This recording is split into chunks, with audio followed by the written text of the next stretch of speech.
Engineer Atul Subhash आत्महत्या मामले की जांच तेज हो गई है। जी हां, आपको बता दें, इंजीनियर अतुल सुभाष आत्महत्या मामले की जांच तेज हो गई है और प्राथमिकी दर्ज करने के बाद जौनपुर पहुंची है। बेंगलुरु पुलिस अतुल सुभाष के ससुराल वालों से पूछताछ करेगी, वहीं पत्नी निकिता के परिवार को नोटिस भी देगी। इसी के साथ सिंघानिया परिवार पर आत्महत्या के लिए उकसाने का आरोप लग रहा है। बता दें, गैर जमानती धाराओं में केस दर्ज किया गया है। वहीं पूछताछ के बाद गिरफ्तारी हो सकती है और सिंघानिया परिवार के वकील ने आरोपों से इनकार भी कर दिया है।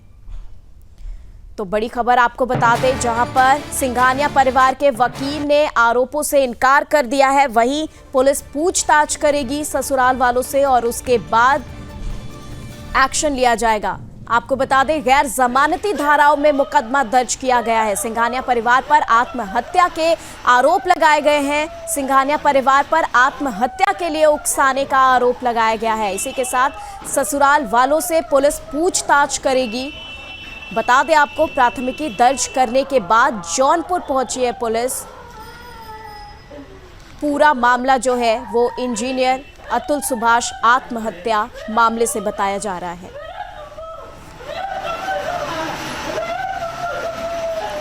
और चलिए, इस खबर पर तमाम जानकारी के लिए हमारे साथ अंशुमन दुबे संवाददाता जौनपुर से जुड़ चुके हैं। अंशुमन, जानना चाहेंगे इस पूरे मामले में अब पुलिस किस तरीके से कार्रवाई कर रही है। अब बेंगलुरु से यहां पर जौनपुर पहुंची है और अब कोर्ट की प्रोसीडिंग जो है वो किस तरीके से आगे बढ़ेगी, कौन कौन से मामले नए इस खबर पर ताजा अपडेट भी सामने आ रहे हैं, इस बारे में भी बताएं। नहीं, देखिए, बड़ा जब से अतुल सुभाष जी का प्रकरण इस वक्त राष्ट्रीय मुद्दा बना हुआ है और जिस प्रकार से उन्होंने एक सुसाइड नोट उन्होंने लिखा है, उसके बाद उन्होंने एक अपना वीडियो बना के शूट करके भेजा है, उसके बाद से सिस्टम के साथ साथ एक गंभीर क्या कहते हैं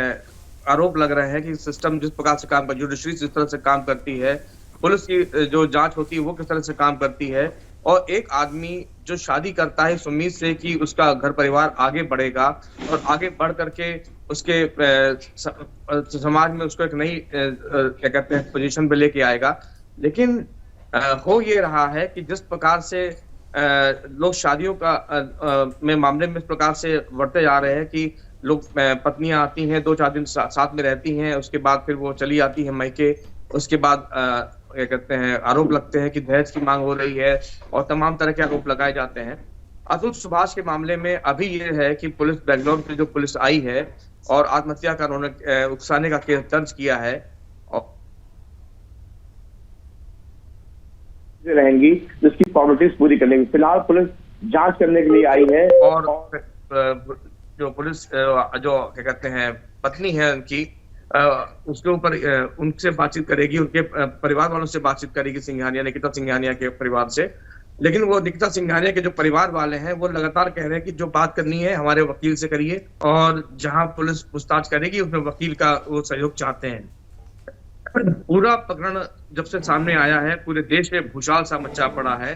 और तमाम जगह पे इस तरह की बातें उठ रही हैं कि जिस प्रकार से पुरुषों का पीड़न दहेज के नाम पे हो रहा है और ससुराल वाले लड़की वाले जिस प्रकार से इस मामले में दबाव बनाने का प्रयास करते हैं, इससे न केवल घर टूट रहे हैं, जो बच्चे होते हैं उनके ऊपर भी असर पड़ता है, और जो व्यक्ति जिसे जिम्मेदारी होती है कि वो कमाए, अपने माँ बाप की सेवा करे, अपना घर चलाए, अपने बीवी बच्चों का ख्याल रखे, वो ऐसा उलझता है ऐसे इस जाल में कि कोर्ट कचहरी से ऊपर से मानसिक तनाव, आर्थिक नुकसान परिवार का जिस प्रकार से होता है, उससे निपट पाने की जो मनोस्थिति होती है वो बड़ी कठिन होती चली जाती है।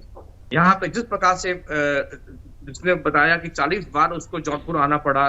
पेशी में, पिछले 2 सालों में 140 बार उसको सम्मन किया गया वहां से, और जिस प्रकार उसने वहां पे जज पे आरोप लगाए हैं कौशिक पे कि उन्होंने वहां पे 5 लाख रुपए की मांग करी, और जब आत्महत्या का जिक्र किया गया उसकी पत्नी ने या उसकी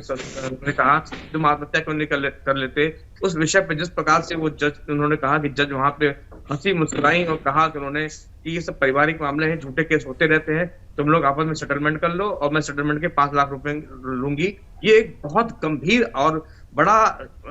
जबरदस्त आरोप है, और हम लोग आमतौर पे जानते हैं कि जब पेशियां लगती हैं तो लोग वहां पे जज के बगल में बैठा पेशकार किस प्रकार से 50-100 और आदमी की हैसियत के अनुसार पैसे ले लेता है। तो ये सब चीजें कोर्ट में एक आम भ्रष्टाचार का एक मामला है। इस प्रकार इसमें भी जांच का विषय है। उसके अलावा निमित सबसे महत्वपूर्ण बात यह है कि जिस प्रकार से पुरुष प्रताड़ित हो रहे हैं, अतुल सुभाष जैसे लोग प्रताड़ित हो रहे हैं, जिनको लोगों ने एटीएम समझ रखा है, उस प्रकार से उनका शोषण किया जा रहा है। ये कहीं ना कहीं ऐसा लगता है कि कोई ऐसे परिवार भी हैं समाज के अंदर जो साजिश करके बैठते हैं कि उनको शादी करनी है, शादी करने के बाद उनको ऐसे व्यक्ति को चुनना है जिसकी आर्थिक स्थिति ठीक हो, जिसकी कमाई ठीक हो और जिसके पारिवारिक बैकग्राउंड में कोई बहुत दबंग लोग ना हो। क्योंकि दबंग लोगों में भी ये होता है कि आदमी दबाव डाल देता है, ससुराल पक्ष से लड़ने में दिक्कत होती है। लेकिन यहाँ पे क्या है, ये सॉफ्ट टारगेट है, खासकर वो लोग जिस अतुल सुभाष जैसे लोग बड़े पदों पे हैं या अच्छा कमा रहे हैं और आगे बढ़ने की चाह रखते हैं, तो उनको टारगेट करना आसान रहता है। तो इस प्रकार की जो महिलाएं, उनके परिवार जिस प्रकार से इस षड्यंत्र में शामिल होती हैं, कहीं ना कहीं ऐसा होता है कि 120 का एक पकड़ जैसा लगता है कि साजिशन इस तरह की शादी की जाती है। और मैट्रिमोनियल जो साइट्स हैं उसमें ये चीजें बहुत ज्यादा होती हैं। जी अंशुमन जी, इस पूरे मामले पर तमाम जानकारी के लिए आपका बहुत बहुत धन्यवाद। और बता दें यहाँ पर अतुल सुभाष जैसे कितने पुरुष इस समाज में हैं जो कि इस तरीके के प्रताड़ना से, कोर्ट प्रोसीडिंग से किस तरीके से परेशान हो रहे हैं और आखिरकार अतुल सुभाष इस तरीके का आत्महत्या को अंजाम देता है। ये पूरे समाज के लिए एक बहुत ही बड़ा उदाहरण है, उन सभी लोगों के लिए जिन्हें कोशिश करना चाहिए कि जब उनकी शादी हो, जब विवाह हो, तो किस तरीके से वो अपने घर को बसाए, ना कि इस तरीके से किसी पुरुष को प्रताड़ना से इस तरीके से ग्रसित करें।